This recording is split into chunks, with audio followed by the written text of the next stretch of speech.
Hola, buenos días, ¿cómo les va? Bienvenidos a un nuevo capítulo de Ambiente y Medio. Este domingo, programa muy especial. Hoy termina la Semana Mundial del Medio Ambiente y tenemos mucho para ver y analizar. Obviamente vamos a hablar del COVID-19 y de la pandemia, pero esta vez nos atrevemos a intentar dilucidar el día después de la cuarentena, lo que muchos ya comenzaron a denominar la nueva normalidad. Vamos a tratar este tema con Maristela Svampa, socióloga argentina que pone la mirada sobre las razones económicas y socioambientales de la pandemia. También vamos a analizar el rol de los jóvenes en la lucha contra la crisis climática. Hablaremos con Connie Isla, una joven artista, influencer e instagramer, pero fundamentalmente una activista comprometida con los derechos de los animales y el planeta. Por supuesto, en la Semana del Medio Ambiente no podía faltar el máximo problema ambiental de los argentinos. Nos referimos al flagelo de la basura. Y también vamos a contarte una historia que describe el impacto ambiental que puede llegar a tener una simple reintroducción de especies autóctonas en un ecosistema dañado. Todo en la próxima hora. Arranca Ambiente y Medio, el magazine verde de la televisión argentina.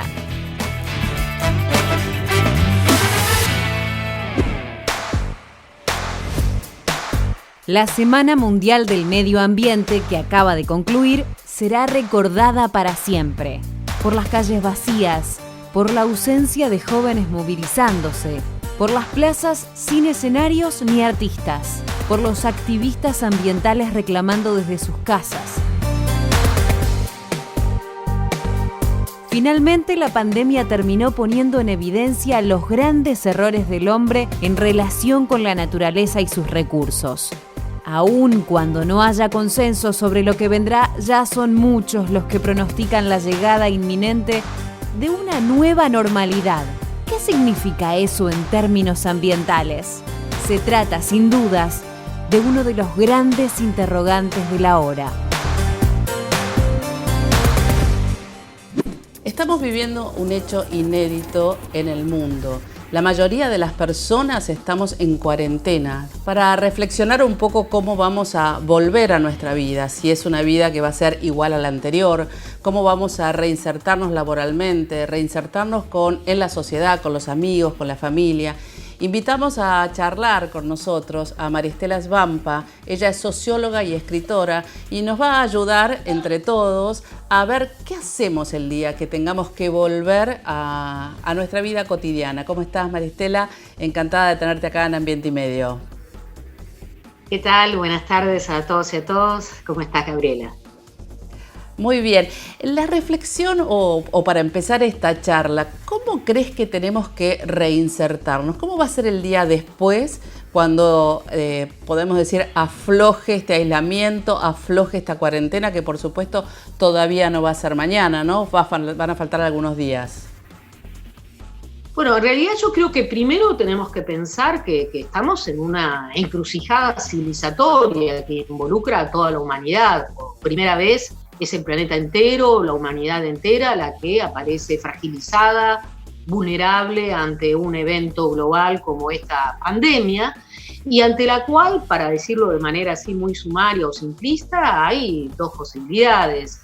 Una de ellas es que el día después se consoliden aún más las desigualdades, se retorne a la normalidad en términos de globalización neoliberal, tal como la hemos conocido hasta ahora, ignorando tanto las causas socioambientales de la pandemia como, insisto, los niveles de desigualdad que tenemos hoy en día en el planeta, no solo en los países del sur, como el nuestro, sino también en los países del norte.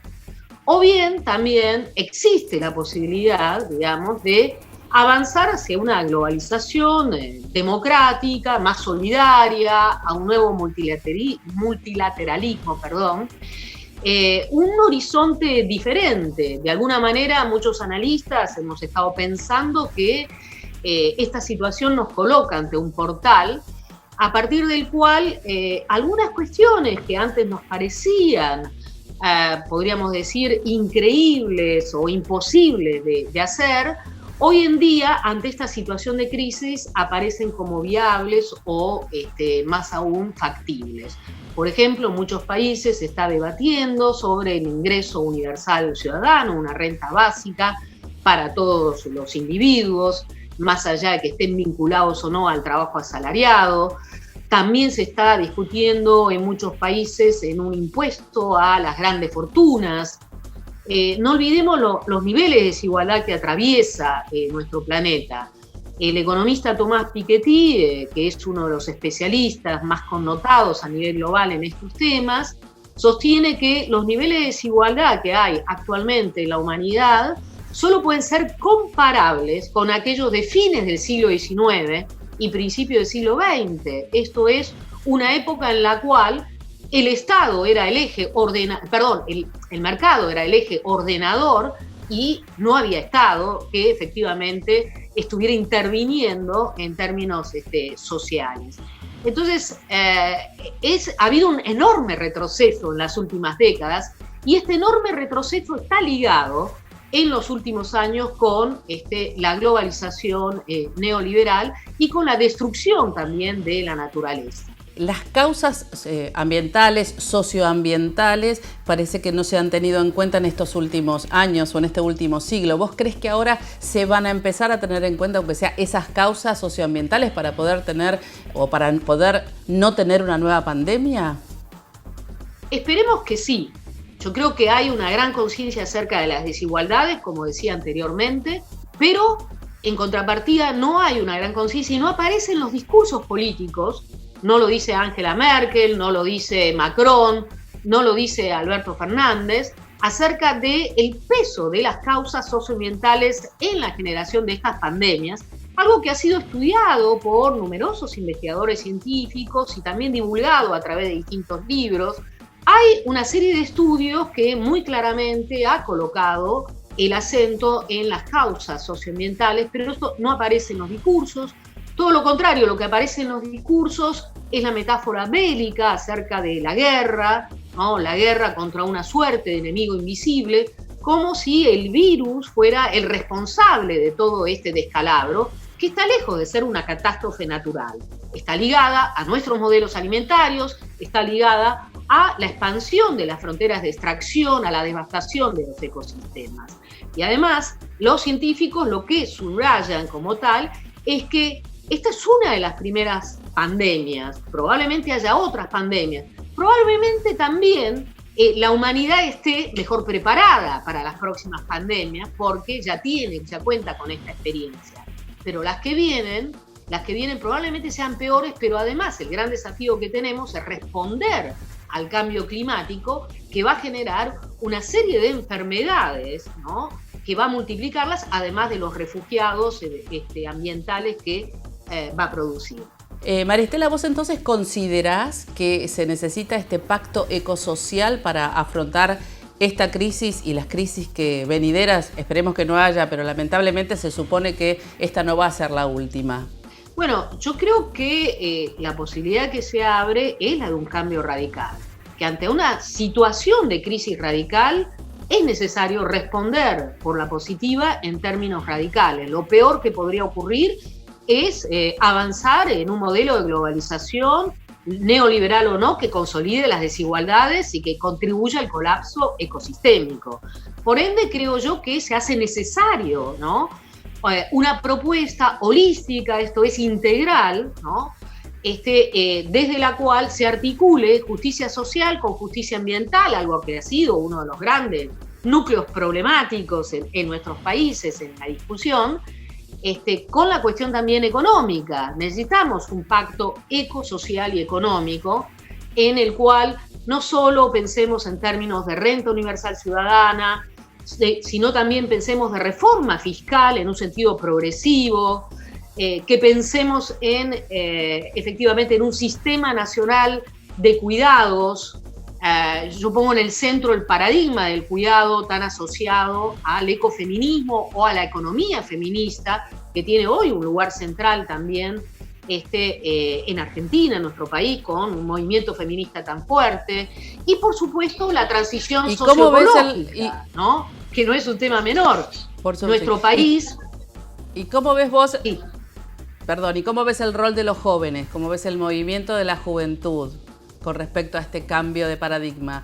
¿Tienen las mujeres, los jóvenes? Convengamos que, por ejemplo, la Argentina es uno de los países en los cuales han expandido más colectivos de jóvenes que hoy luchan contra el cambio climático. Hablo de Jóvenes por el Clima, Alianza por el Clima, Friday for Future, también está, además de Viernes por el Futuro, Extinción o Rebelión, tantos grupos con los cuales, con mi socio Quique Viale, que estamos pensando en términos de pacto ecosocial, estamos también entablando un diálogo intergeneracional, porque es una juventud que efectivamente está muy preocupada por algo que no tiene que ver solo con su futuro, sino con su presente, y que está ahí, sobre todo, poniendo en evidencia que hemos fallado como generación porque no hemos cumplido con el pacto intergeneracional de dejarle un mundo más sustentable.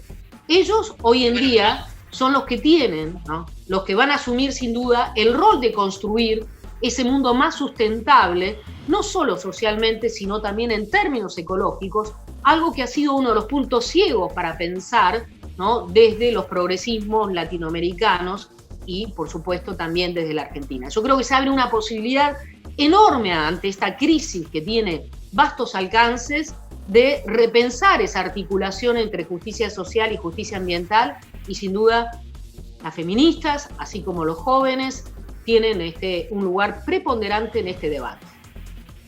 Bueno, y también los canales de comunicación como este, ¿no?, donde uno pueda debatir ideas, y tenerte a vos, Maristela, con lo cual ha sido un gusto, y por supuesto tenemos acá la pantalla abierta para seguir reflexionando sobre este tema que tanto nos incomoda hoy, pero mucho más nos puede incomodar en el futuro si no hacemos algo. Te agradezco muchísimo, Maristela, esta comunicación, y pronto seguramente vamos a estar nuevamente juntos.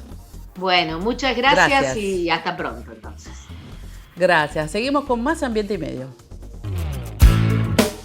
¿Y cómo van llevando el último día de la Semana Mundial del Medio Ambiente? Recuerden que en un ratito más vamos a hablar de los residuos, principal problema ambiental de los argentinos. Pero antes de ir a la pausa, te mostramos lo que pasaba hace apenas unos días en el noreste argentino.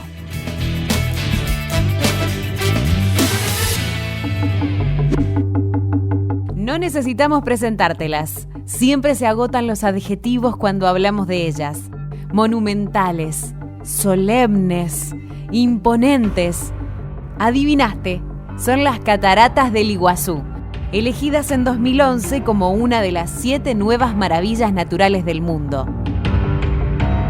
Su impactante caudal de agua y un paisaje único las convirtieron en una de las principales joyas turísticas de los argentinos y la principal fuente de ingresos para muchos habitantes de esa región. Sin embargo, estas otras imágenes obligaron a lanzar una señal de alarma: el caudal de las cataratas reducidas a un hilo de agua, algo realmente nunca visto. Este fenómeno está producido por una sequía prolongada, efectos de la corriente de la Niña, y que viene afectando esta región ya desde el año pasado. El 2019 cerró con un déficit de agua bastante por debajo de los 2.500 milímetros anuales, que es el régimen de lluvias de esta zona, y prácticamente en lo que va de este año tampoco se han producido precipitaciones. Esto ha hecho de que el río Iguazú tenga un caudal muy por debajo de su media normal. El río Iguazú, cuando vemos esa postal con todos los saltos con agua, tiene un promedio de unos 1.500 metros cúbicos por segundo, y desde hace ya un par de meses este caudal está en 300 metros cúbicos por segundo. Al golpe que recibió la actividad turística por el parate de la cuarentena, vino a sumarse esta impactante sequía. El resultado es esta imagen inédita: las cataratas del Iguazú, sin agua y sin visitantes. Aunque en las últimas semanas de mayo una seguidilla de lluvias locales logró recuperar parte del caudal histórico de agua, la preocupación se mantiene. La única forma de que se revierta es con lluvias copiosas en sus nacientes. Por lo tanto, la administración no puede hacer nada al respecto, y esto indudablemente afecta a la flora y a la fauna. Pero bueno, son los ciclos naturales, esto se produce y es así. Y bueno, hoy estamos todos esperando que que esta situación se revierta y esperando ansiosamente estas lluvias.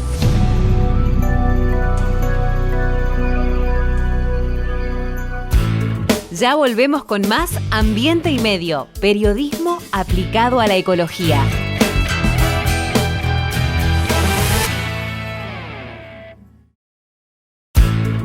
Seguimos con más Ambiente y Medio, periodismo al natural.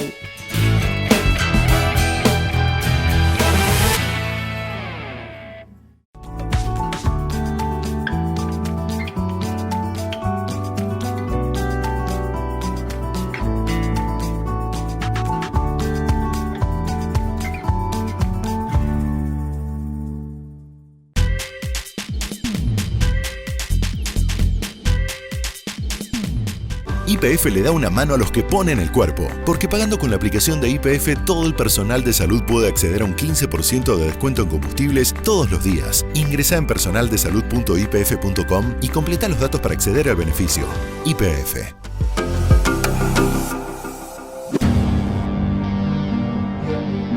$5.000 basurales a cielo abierto, en todo el territorio nacional. Una cifra escandalosa que no para de crecer. Los residuos constituyen hoy el principal problema sanitario y ambiental de la Argentina. En todo nuestro vasto territorio hay climas, comunidades y situaciones socioeconómicas muy diferentes entre sí, pero una preocupación común los convoca a todos. ¿Qué hacer con la basura? En todas las ciudades pueden haber más o menos leyes o más o menos recicladores. Pueden disponerse de más contenedores o puntos verdes, pero en promedio la basura es una batalla perdida. Cada año se generan en la Argentina unos 13 millones de toneladas de residuos. Aunque son cada vez más las empresas que hablan de sustentabilidad, la mayoría sigue invirtiendo mucho dinero en la generación de envases de papel, de plástico o de cartón, que supuestamente nos hacen la vida más fácil. Es por esto que en el mundo se consumen unas 160.000 bolsitas de plástico por segundo. La mayoría de ellas se convertirán en basura en menos de 15 minutos. Tardarán cientos de años en degradarse y además un 80% de ellas terminarán contaminando mares y matando su fauna en todo el planeta. Se calcula que para el año 2025 el mundo generará un 25% más de residuos. ¿No habrá llegado la hora de que los estados, las empresas y los consumidores dejemos de hablar del problema de la basura y pasemos a la acción y acabemos con este flagelo? Hoy Ambiente y Medio quiere discutir a fondo este tema. Creemos que la Semana Mundial del Medio Ambiente es una gran oportunidad para hacerlo.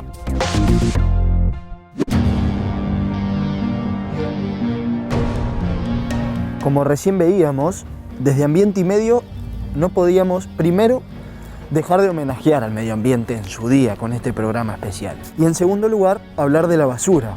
Como decimos siempre y como repetimos siempre, el gran problema ambiental que hoy por hoy tiene la Argentina.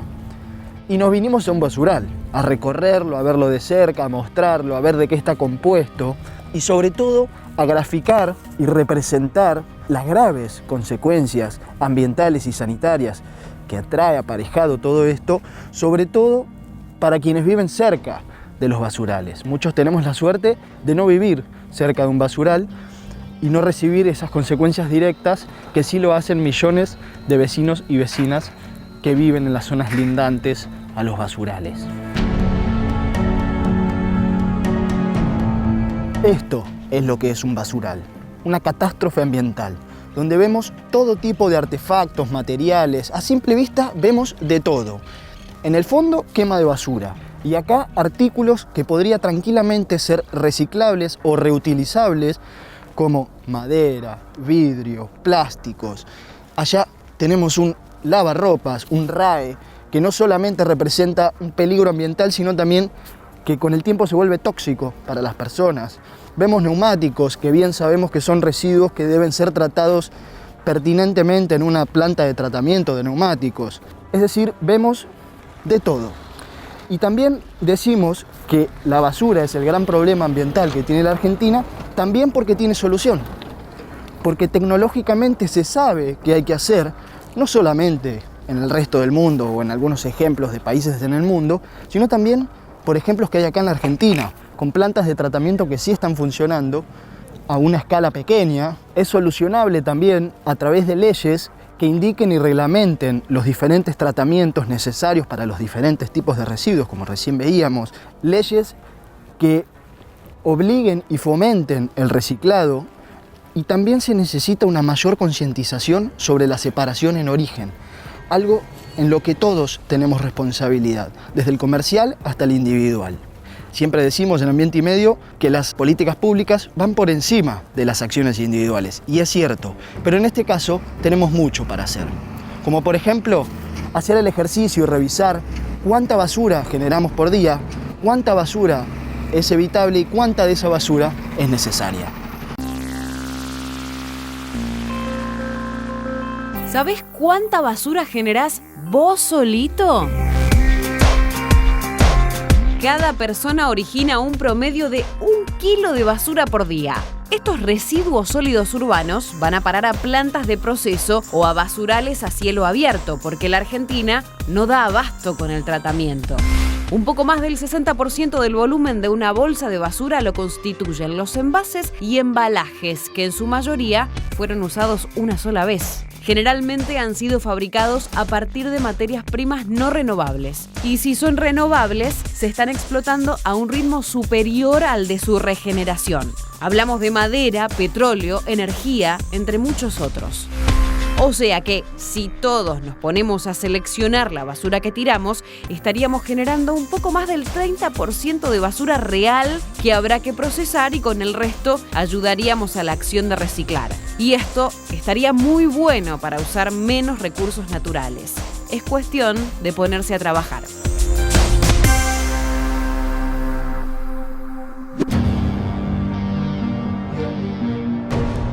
En tiempos de pandemia que estamos atravesando, donde solo prácticamente se habla de salud, hablar de basurales a cielo abierto es hablar de focos infecciosos, es hablar de múltiples enfermedades, es hablar de plagas, es decir, de cuestiones insalubres que rodean a todo lo que tiene que ver un basural. Como decía antes, un problemón que hoy tiene la Argentina y que tiene que atender, que tenemos que resolver. Pero ya no los molesto más porque los dejo con alguien que parece que ya se cansó de la basura. Basta de basura, che, por favor, un poquitito menos. Ya está, la cortamos acá, basta de basura, tiempo fuera. Estamos. Porque hay cosas lindas para contar. Como dirían algunos, en materia ambiental no todo es malo. De hecho, hay cosas buenísimas, hay cosas espectaculares para contar. Por ejemplo, algo de lo que podríamos estar orgullosos es de los parques nacionales.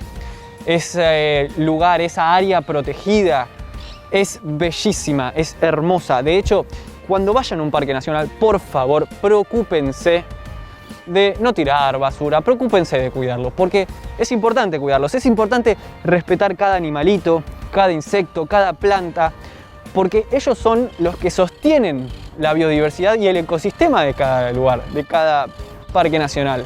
De hecho, hay en Argentina una variedad y una amplitud de ecosistemas distintos representados en distintos parques nacionales. El famoso de Ushuaia La Quiaca, ¡puf!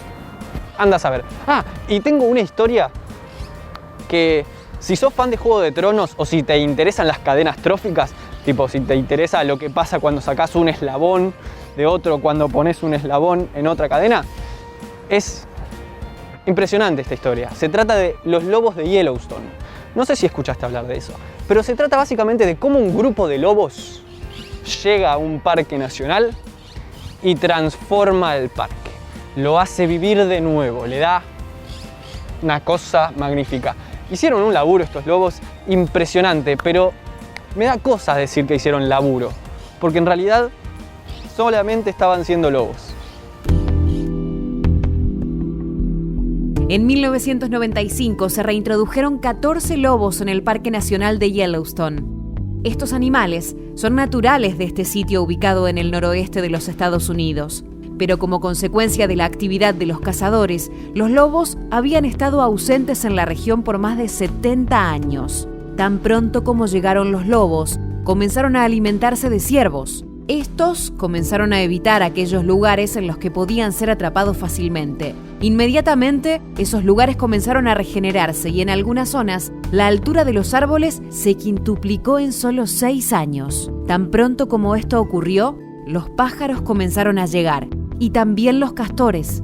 Y estos, con las presas que construyeron en los ríos, proporcionaron hábitats para nutrias, patos, peces, reptiles y anfibios. Los lobos también mataron coyotes, y como resultado de eso, el número de conejos y ratones aumentó, lo que significó más halcones, más comadrejas y más zorros. Los cuervos y águilas calvas bajaron a alimentarse de la carroña que los lobos dejaban. Los osos también se alimentaban de esta y su población comenzó a incrementarse. Al ahuyentar a los venados de algunos lugares y con la frondosa recuperación del valle, había menos erosión gracias a la estabilización que brindaba la nueva vegetación. Cambió el comportamiento de los ríos, comenzaron a serpentear menos, hubo menos erosión, los canales se estrecharon, formaron más piscinas y más zonas de rápidos.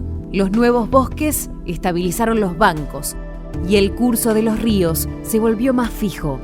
La conclusión a la que se puede arribar es maravillosa. Con solo 14 lobos, 14 simples lobos, se logró transformar el ecosistema del Parque Nacional Yellowstone y recuperar para siempre toda su geografía física.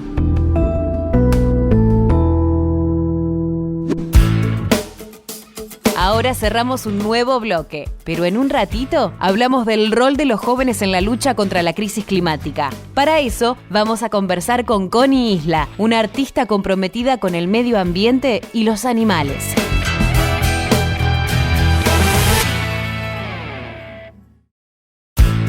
Seguimos con más Ambiente y Medio, periodismo en perfecto estado de conservación.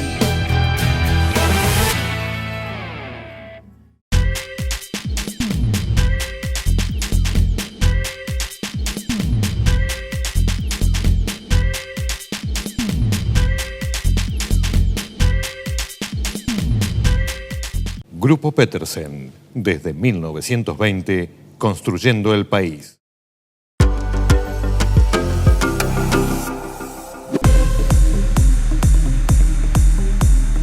Millones de jóvenes en todo el mundo se volcaron a las calles el año pasado para reclamar a sus gobiernos un mayor compromiso con una lucha que hoy ya es ineludible: el combate para frenar la crisis climática.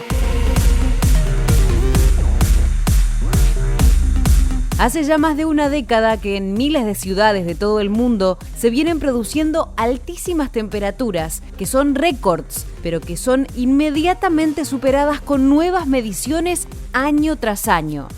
El dióxido de carbono, principal responsable del efecto invernadero, alcanzó una nueva marca alarmante: 415 partes por millón. Los mantos de hielo se están derritiendo a índices escalofriantes. En ese contexto, el año pasado ocurrió un hecho inesperado. Una estudiante sueca, harta de oír hablar del cambio climático, tomó la decisión de faltar a clases, escribir una pancarta y dirigirse a las afueras de su parlamento para protestar contra la indiferencia de su gobierno. Semanas después de esa noticia internacional, millones de jóvenes decidieron sumarse a aquella demanda. Así llegaron huelgas y movilizaciones masivas en todo el mundo. Desde Uganda hasta Australia, millones de estudiantes se incorporaron a la lucha. Muchos de ellos ni siquiera tienen la edad suficiente para votar y, sin embargo, comenzaron a comprometerse con la batalla, con un mensaje claro: la generación anterior fracasó y los jóvenes no quieren pagar ese fracaso con su presente y su futuro. A fines de 2019, más de 7 millones de estudiantes se movilizaron en 160 países para acompañar la marcha con centro en Nueva York, encabezada por la propia Greta. En esas jornadas, Argentina lideró orgullosamente las protestas respecto de toda América Latina. y logró congregar jóvenes en más de 20 ciudades. En Buenos Aires, la movilización culminó en un gran festival de música. Y cuando todo había terminado, los jóvenes decidieron reducir la huella ambiental de su propia movilización. Regalaron plantines a los presentes y recolectaron los residuos que habían generado ellos mismos. Ese día, esa joven generación de argentinos dio muestras de que están más que preparados para enfrentar la crisis climática que amenaza a nuestro planeta.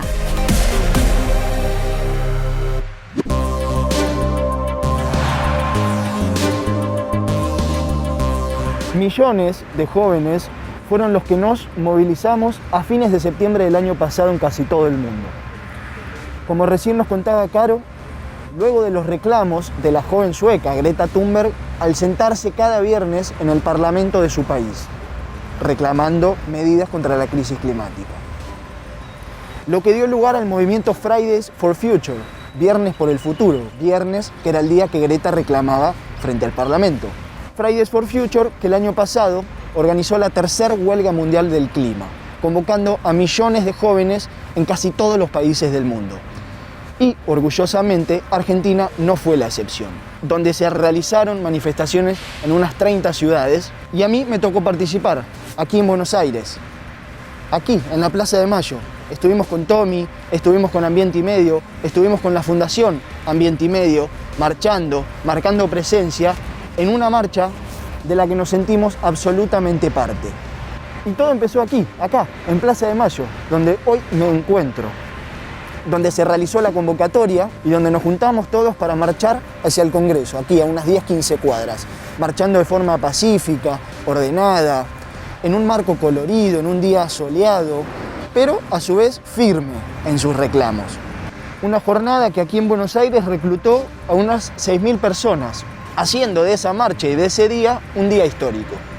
Marchamos con jóvenes, con organizaciones, con estudiantes, con artistas, con políticos, todos reclamando un mundo más sustentable. Situación que hoy no podría suceder por el distanciamiento social, por la pandemia y por lo que todos bien ya sabemos. La Plaza de Mayo hoy está vacía, quieta, silenciosa, pero seguramente, a no ser de la pandemia, estaría repleta de jóvenes, organizaciones, artistas, estudiantes y demás que seguirían reclamando esas medidas contra la crisis climática y, ¿por qué no?, también festejando el Día del Medio Ambiente.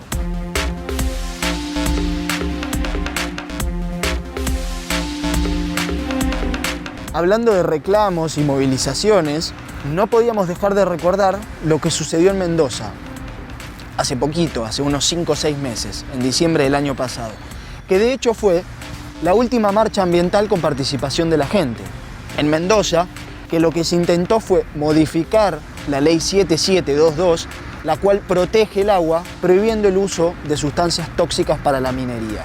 Justamente es a la minería a quien beneficiaba estas modificaciones que sí hubiesen permitido el uso de cianuro, ácido sulfúrico y otras tantas sustancias tan tóxicas y tan dañinas para el medio ambiente. Todo esto provocó que unas 50.000 personas se manifiesten en contra de esas modificaciones y a favor del agua. Modificaciones que no hubiesen hecho otra cosa que abrirle la puerta a la megaminería. Fue tal el reclamo popular que el gobernador decidió dar marcha atrás y no aplicar las nuevas reglamentaciones. Fue, como dije, una marcha en defensa del agua, justamente en Mendoza, que por geografía es un lugar al que no le sobra agua, con su famoso ícono cultural que son las acequias que se utilizan para regar las tierras mediante este particular método denominado por mantos. Romper con ese equilibrio que Mendoza había encontrado con el agua causaría graves consecuencias ambientales.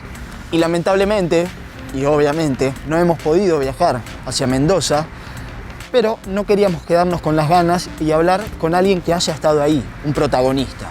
Y por eso hablamos con Marcelo Giró, un integrante de la Asamblea Popular por el Agua, a quien le preguntamos su opinión sobre lo que había pasado y esto nos decía. Apenas asumió el gobernador Suárez, su primer acto de gobierno, el mismo 10 de diciembre, fue enviar a la legislatura un proyecto de ley de reforma de la ley 7722 que implicaba vaciarla de su núcleo sustantivo, es decir, eliminar la prohibición del uso de cianuro, ácido sulfúrico y otras sustancias tóxicas en la minería metalífera, y quitar también el requisito de que la legislatura tuviera la última palabra para ratificar o no los proyectos mineros metalíferos que apruebe el Ejecutivo Provincial. Ante ese hecho consumado, se gestó la marcha más grande en la historia de Mendoza, que partió del Valle de Uco el 22 de diciembre y el 23 confluyó con varias decenas más de miles de mendocinos en una concentración histórica ante la Casa de Gobierno, reclamando el veto de esa ley y que varias horas después terminó siendo reprimida y perseguida por las calles céntricas. Sin dudas que lo que sucedió en Mendoza fue un hecho histórico. A través del reclamo popular y de una presencia por parte de la sociedad mendocina, logró evitarse un gran problema ecológico y proteger algo tan básico y elemental como es el agua. ¿Qué está pasando hoy? Luego de que se vetase la reforma de la ley y luego de que se parasen todas las actividades. ¿Qué está sucediendo hoy? Sigue siendo de una tensa alerta en el movimiento socioambiental mendocino, pues los yacimientos metalíferos siguen estando allí en nuestro subsuelo y suscitando el interés de grandes capitales argentinos y extranjeros por su eventual explotación que les permitiera obtener grandes ganancias. Hace 15 años que el grueso de la sociedad mendocina viene expresando que la megaminería no tiene licencia social, pese a lo cual sigue siendo fogoneada por dirigentes políticos y cámaras empresarias con varios proyectos. Todo esto en un contexto de cambio ambiental global y de la crisis hídrica más larga de que se tenga registro y memoria en Mendoza por las escasas nevadas y caudales de nuestros ríos desde hace ya una década. Por todo eso y mucho más también, las y los mendocinos seguimos reafirmando que Mendoza es hija del agua y que el agua de Mendoza no se negocia.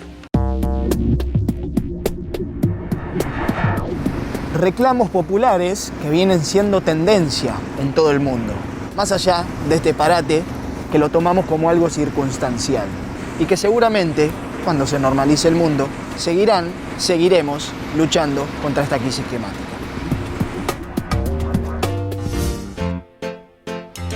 En la década del 70 pasaba de todo, pero absolutamente de todo. No solamente triunfaba la mejor banda de toda la historia, Led Zeppelin, sino que también se iniciaba la historia de una de las entidades ecologistas más importantes del planeta, Greenpeace. ¿Cómo cambiar el mundo? Una pregunta que tal vez nos hacemos todos y todas, pero en este caso se trata del nombre de un documental. ¿Cómo cambiar el mundo? Se centra en las 3 primeras campañas de esta organización y en sus métodos de propagación de ideas y de cómo luchar. Me estoy hablando obviamente de ir en un bote con lo que tengas, un par de cámaras, a enfrentarte a empresas, a estados, ese tipo de lucha. Este documental cuenta con una serie de imágenes de archivo impresionantes, son de la época, y con entrevistas con los fundadores y las personas involucradas en esas campañas. También nos sirve de ejemplo de cómo una revolución no es organizada y nos deja pensando en cómo a lo mejor acciones que en el momento parecen locas, parecen extravagantes o raras, pueden sentar un precedente en la lucha contra el medio ambiente. Y muchas otras cosas también. Así que ya saben, Cómo cambiar el mundo lo pueden encontrar en distintas páginas de streaming.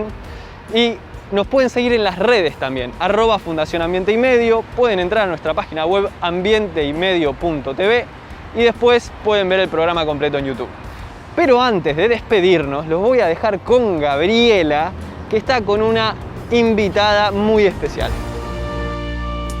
Seguimos con más Ambiente y Medio, el único programa de ecología de la televisión abierta argentina, y hoy nos dedicamos a celebrar el Día del Medio Ambiente, que fue el 5 de junio, hace 2 días nomás, el viernes pasado, y como fuimos contando a través de todo el programa, la importancia del mensaje que nos dio este año la naturaleza con este confinamiento, este aislamiento, ¿no? La importancia de tener que cuidar la naturaleza para evitar futuras pandemias. Y también hablamos de la importancia de escuchar a los jóvenes, y por eso tengo el placer de estar vía Skype como corresponde, en realidad vía Zoom, porque con el Skype no nos llevamos bien en esta entrevista, así que hicimos una conexión vía Zoom con Connie Isla, quien en su Instagram ella se define como, lo voy a leer textual, cantautora primero, actriz, vegana y activista, en ese orden. Hola Connie, ¿cómo estás? Gracias por esta entrevista.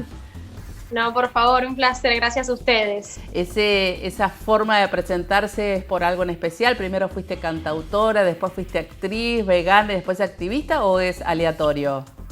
No, sí, en realidad nunca lo había pensado de esa forma, pero sí, la realidad es que sí, fue en ese orden, pero no, está puesto así, no sé, porque lo puse en ese orden. ¿Pero hay alguno que te consideras más importante o todo está en el mismo nivel? No, creo que están todos en el mismo nivel. Quizás la actuación ahora, bueno, sí, en realidad estoy haciendo una serie web en este momento, pero bueno, le estoy dando más énfasis a la parte de la música y bueno, sí, del veganismo, el activismo siempre. ¿Y cómo nació ese activismo en vos? Bueno, yo siempre lo describo de la misma forma. Yo fui vegetariana unos 7 años antes de ser vegana.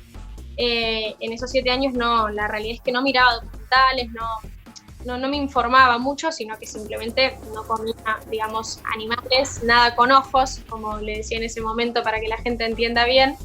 Y el veganismo siempre me había parecido algo increíble, admirable, pero me parecía imposible, me parecía súper extremo, aún siendo vegetariana. Y hubo un momento en el que empecé a incorporar más alimentos a mi alimentación, empecé a investigar un poco más y dije, bueno, quizás no es tan imposible, y empecé a transicionar, y cuando me hice vegana fue cuando yo lo describo como un despertar, porque no solo empecé a cuestionarme, a reflexionar y a informarme sobre temas relacionados al veganismo, sino que también empecé a interesar, o sea, mi espectro de cosas que me preocupaban y me interesaban en mi cabeza creció un montón acerca de la sustentabilidad, del medio ambiente, de la industria de la moda, del feminismo, un montón de causas que quizás estaban dormidas, y gracias al veganismo logré conectar con todo eso. Y hablando del rol de la mujer y el rol de los jóvenes en esta lucha, ¿cuál es tu opinión? Bueno, a ver, la realidad es que en todas las charlas, conferencias, mismo en las estadísticas de mi Instagram y de otras activistas u otros activistas que yo conozco, siempre la mayoría del público es femenino, siempre. Claramente hay un interés mayor por parte de las mujeres por todos estos temas. Creo que también eso es un poco culpa del patriarcado. También a los hombres se les enseñó que todo el tema de la naturaleza, de la alimentación, del veganismo es una especie de debilidad, sí, ¿viste? O una potestad de las mujeres nada más, ¿no? Sí, claro, si comes ensaladas, si reciclás, si llevas la bolsita de tela al supermercado, entonces no sos tan macho. Lamentablemente hay mucho de eso, que creo que también los hombres son víctimas de esto, no les estoy echando la culpa, al contrario, digo que estaría buenísimo que todos esos prejuicios, esos preconceptos dejaran de existir, porque creo que hay muchos hombres que realmente se interesan y que quizás por vergüenza o por presión social no lo manifiestan de tal forma. Pero bueno, sí, creo que las mujeres estamos en un momento de revolución, de evolución, de cuestionarnos y de alzar la voz constantemente, no solo por el feminismo, sino por todas estas causas.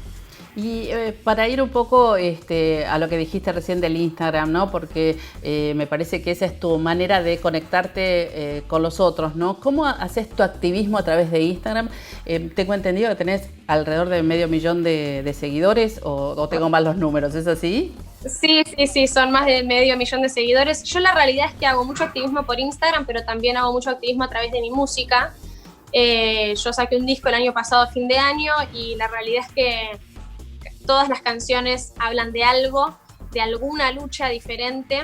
hay muy pocas, creo que hay una sola quizás canción que habla de amor, que igual también habla mucho de esta romantización que se le pone al amor y de la posesión de la pareja y del para siempre juntos y demás, pero si no, yo expreso muchas de estas militancias a través de mis canciones.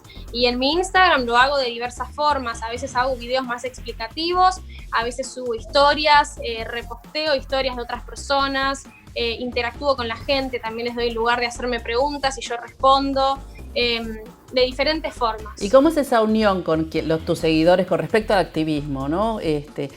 ¿Tenés esa llegada que uno pretende o lo haces y si llega y si no, no importa? ¿Cómo es ese manejo? No, a ver, llegada hay un montón. La realidad es que a mí me escriben todos los días gente que me dice vegana, me ponen gracias a vos, no es gracias a mí, es gracias a la información que quizás yo les di, es gracias a ellos y a su voluntad y a su capacidad de comprender las situaciones. Pero bueno, mensajes así me llegan todos los días. Pero bueno, a ver, hay de todo. Hay gente que le llega y hay gente que quizás creemos que no le llega porque de entrada te tira un comentario negativo o un prejuicio, lo que sea, pero ya con que te esté escribiendo, por más que sea con un comentario negativo, significa que alguna fibra tocó. Exactamente. Entonces es cuestión de esperar a que la semillita esa germine y empiece a florecer. De hecho, a mí me han llegado muchos mensajes. Yo no miro todos los mensajes, es imposible, son muchos, pero a veces entro y pego una leída. Y me pasa que a veces leo un mensaje que dice: Connie, la verdad que te quiero agradecer, me hice vegetariana por vos, qué sé yo. Hace un tiempo, cuando te empecé a seguir, la verdad es que me parecía una pavada todo lo que decías, y cuando empiezo a subir a los mensajes anteriores veo, viste, che, pero estás diciendo cualquier cosa, flaca, ¿qué decís? Viste, y la gente, quieras o no, va haciendo el proceso. Ya cuando a una fibra toca, no importa si es para bien o para mal, ya la tocó. Sí, Entonces nada, a veces hay que esperar. Sí, cada acción cuenta, ¿no? Cada granito de arena que digamos, cada cosita que nosotros trabajemos, que seamos una flecha, un vector para ver si llega, buenísimo, y si no, en algún momento va a llegar. Connie, ahora para ir cerrando, primero agradecerte mucho que estés en Ambiente y Medio y... No, por favor. ¿Cuál es la canción que a vos te define o que, más que te define, la canción que vos dirías, esta es una canción de la lucha medioambiental, que yo la pensé específicamente para eso o que quiero transmitir? ¿Cuál sería esa canción? Y con eso seguramente nos vamos a despedir del programa. Bueno, hay una canción que yo escribí que se llama Equidad, que habla mucho de todo esto. Y en realidad no estaba planeado que fuera una canción, surgió así medio yo improvisando en las redes la primera partecita y tuvo tal repercusión que la grabé, la terminé y la lancé, y nada, es una de las canciones así como una especie de himno del veganismo, del ambientalismo así entre mis seguidores. Y creo que esa es la canción. Bueno, si vos nos das permiso, nosotros nos vamos a despedir de vos, Connie, agradecerte nuevamente, y vamos a terminar este programa con tu canción, con Equidad, que para mí es bellísima y me parece que solo le falta un clip. Tenés que animarte a hacerle el clip a esa canción. ¿Para cuándo? ¿Para cuándo? Fue todo tan rápido, y yo encima ya tenía planeado durante el año los lanzamientos de canciones y videoclips que no me dio el tiempo, pero sí, lo tengo que hacer. Bueno, lo esperamos pronto, y te agradecemos, Connie, esta entrevista, y aprovecho y ya me despido de todos ustedes y los dejamos con Equidad, Connie Isla cantando esta bellísima canción. Queda mucho por andar, pero cada vez nos acercamos más. Falta amor, pero cada vez hay más compasión. Falta empatía, pero cada vez hay más conciencia colectiva. Falta respeto, pero cada vez hay más derechos. Falta entender que nada sobra, que cada pieza es parte de esta gran obra. Falta abrir los ojos y darnos cuenta que no estamos solos en este planeta. Falta coraje, tolerancia y cambio para romper las estructuras que nos impusieron hace tantos años. Falta asimilar que no estamos por arriba de los demás seres, que asesinar y explotar no se justifica con necesidad o placeres. Falta quebrar, desafiar, destronar y descalificar todo aquello que es llamado tradicional y cultural. Falta darnos cuenta de una buena vez que todo este sistema y este mundo están al revés. Queda mucho por andar, pero cada vez nos acercamos más. Falta amor, pero cada vez hay más compasión.